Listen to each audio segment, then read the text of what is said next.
Hello again, it's Danang bercerita and welcome to my channel.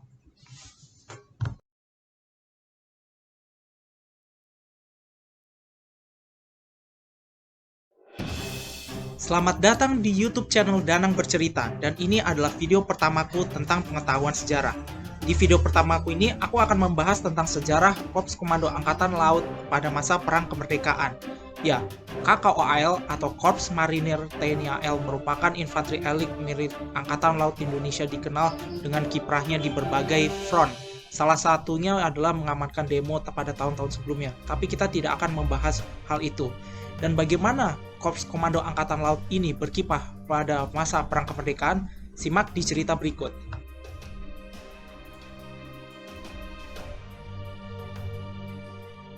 Semua berawal di Pangkalan 4 Alri, tepatnya di daerah Tegal, Jawa Tengah pada 15 November 1945.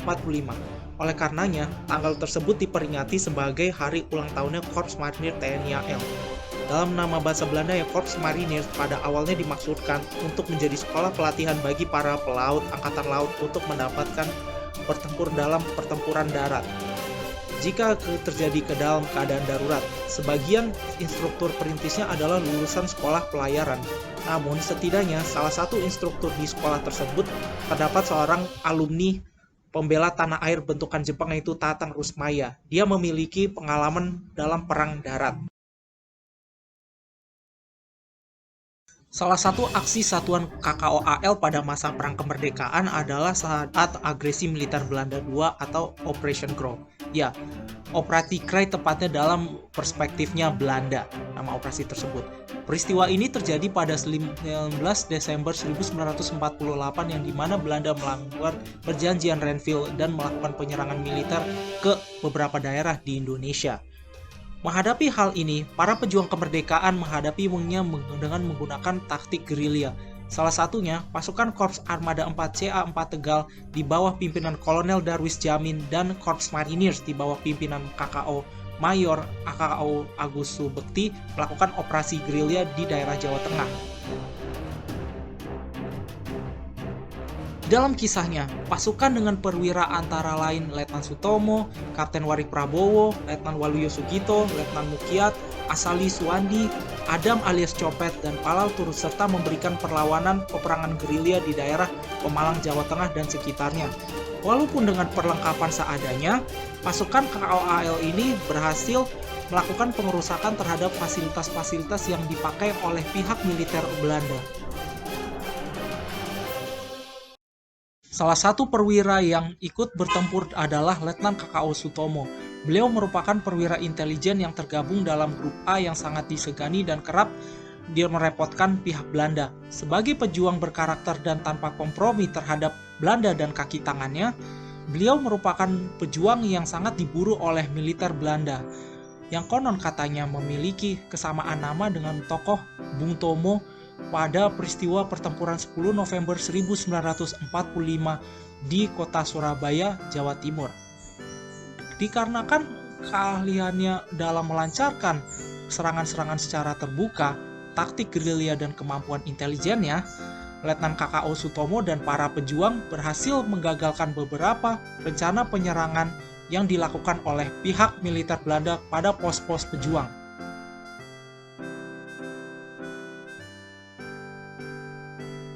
Peristiwa naas terjadi pada 25 Juni 1949, tepatnya pada pukul 4 dini hari yang dimana Belanda dengan persenjataan lengkap bergerak menelusuri jalan dari Watu Kukul menuju Dukuh, Karangpucung melalui desa Gapura dengan menelusuri jalan setapak di tengah hutan menuju ke Pancuran Sumur Tatahan. Hal ini berdasarkan informasi salah satu gerilyawan bernama Bendul yang tertangkap, dipaksa dan disiksa untuk membuka rahasia tempat di mana markas para pejuang gerilyawan.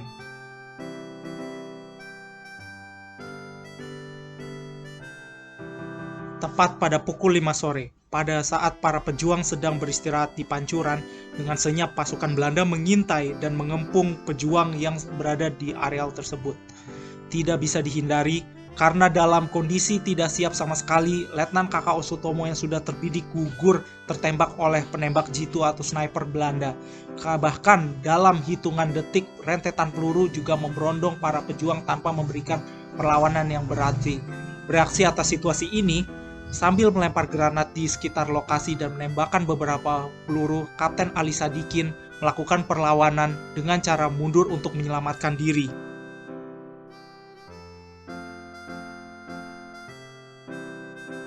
Masih dalam situasi pertarungan, terjadi baku tembak dan dentuman suara ledakan granat membahana di lokasi pertempuran yang berujung Kapten KKO Warih Prabowo tertangkap dan menjadi tahanan perang. Dalam kondisi semakin terdesak dengan jumlah pasukan pejuang yang tidak berimbang, Kapten KKO Ali Sadikin bersama Letnan Waluyo Sugito melompat dari tebing curam, meloloskan diri lalu bersembunyi bersama sisa pasukan lain yang selamat.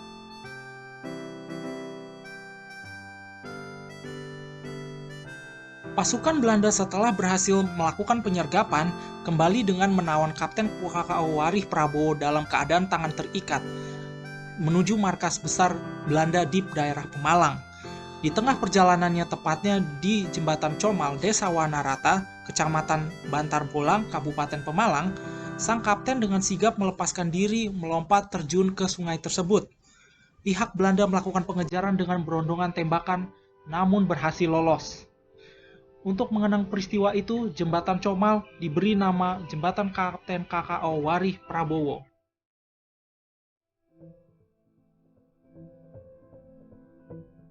Esokan harinya, jasad Letnan KKO Sutomo dimakamkan oleh masyarakat di samping gubuk tempat persembunyiannya, yang sekarang dibangun tugu peringatan untuk mengenang gugurnya Letnan KKO Sutomo. Atas permintaan pimpinan militer Belanda, kuburan Letnan KKO Sutomo dibongkar untuk diambil dan dipenggal kepalanya sebagai bukti apakah benar ia sudah mati dan memastikan apakah sama persis dengan Bung Tomo yang tokoh menggerak arek-arek Surabaya. Makam Letnan KKO Sutomo dibongkar lagi dan jasadnya dimakamkan kembali di atas bukit ke Dusun Karangpucung. Beberapa tahun kemudian, pada masa Lurah Mubianto, atas jasad Letnan KKO Sutomo dipindahkan ke Taman Makam Pahlawan Penggarit Pemalang.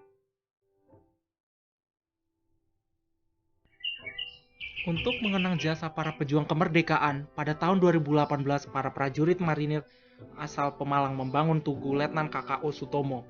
Komandan Korps Marinir Mayor Jenderal TNI Marinir Soehartono memerintahkan untuk merenovasi tugu Letnan KKO Sutomo. Sebelumnya, pada tahun 1970, jembatan yang terletak di Sungai Comal ini dibangun oleh Korps Marinir di bawah Komando Letnan Jenderal Marinir Mukiat dalam rangka mengenang perjuangan prajurit KKO di daerah Pemalang sekaligus bentuk pengabdian juga terhadap masyarakat.